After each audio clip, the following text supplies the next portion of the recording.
Bonjour et bienvenue. Cette capsule te permettra de connaître les bases des statistiques en mathématiques. Les statistiques sont souvent présentes dans les médias, les journaux, à la télévision, avec des sondages, des enquêtes, des recensements. Elles sont représentées par des tableaux, des graphiques, des courbes. Les statistiques sont la partie des mathématiques qui a pour objet, à partir d'observations relatives à une population, d'effectuer la collecte des données par un sondage ou une enquête. Ces données sont traitées dans des tableaux, des graphiques ou des calculs de moyenne par exemple.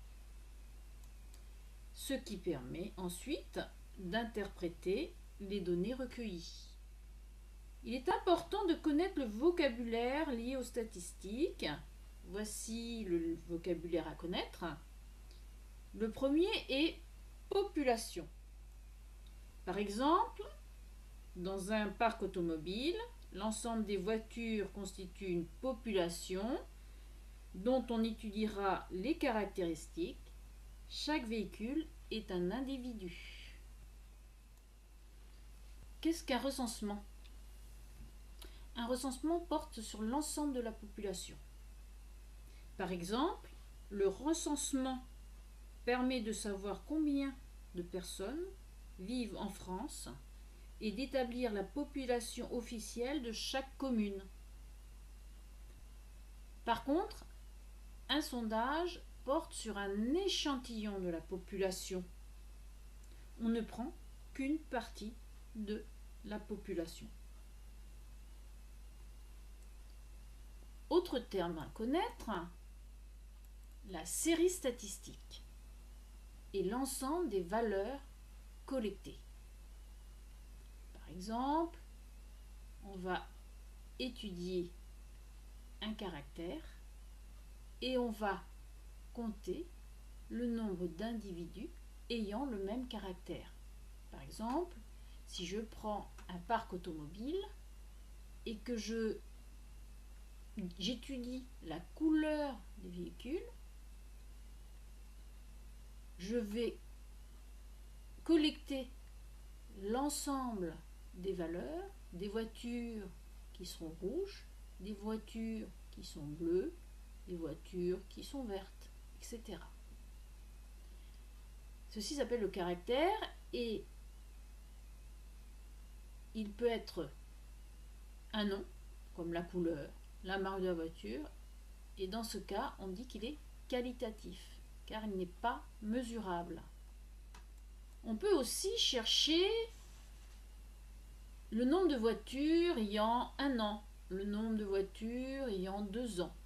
Dans ce cas, on a un nombre.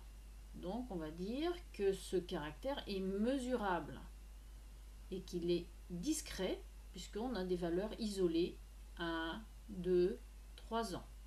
C'est un exemple. Ça peut être l'âge du véhicule, comme je vous disais, ça peut être le nombre de portes, la puissance du moteur.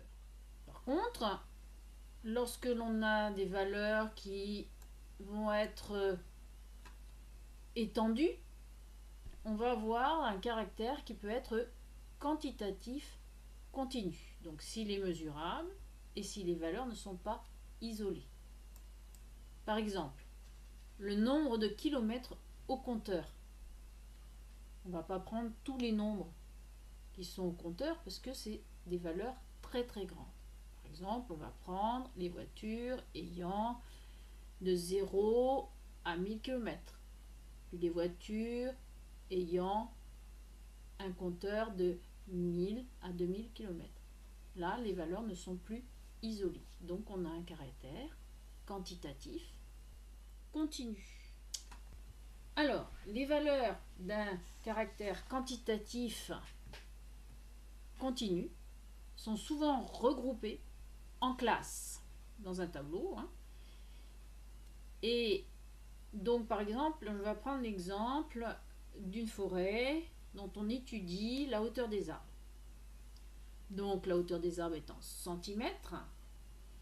Je vais étudier les arbres entre 0 et 100 cm, entre les arbres entre 100 cm et 200. Donc par exemple ici j'ai 20 arbres ayant une hauteur de 0 à 100 cm. Ensuite j'ai 12 arbres ayant une hauteur de 100 à 200 cm. Cette notation s'appelle un intervalle et cet intervalle on l'appelle classe. Alors on appelle le nombre effectif le nombre d'arbres qui mesure entre 0 et 100 cm, entre 100 et 200 cm. Donc ça s'appelle l'effectif. On va utiliser des représentations graphiques, le diagramme en bâton,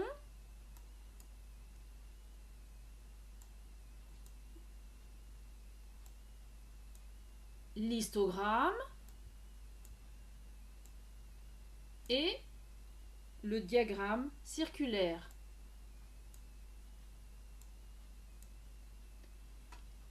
Cette capsule est terminée. Dans une autre capsule, nous verrons comment choisir le diagramme le mieux adapté. À bientôt. Bye bye.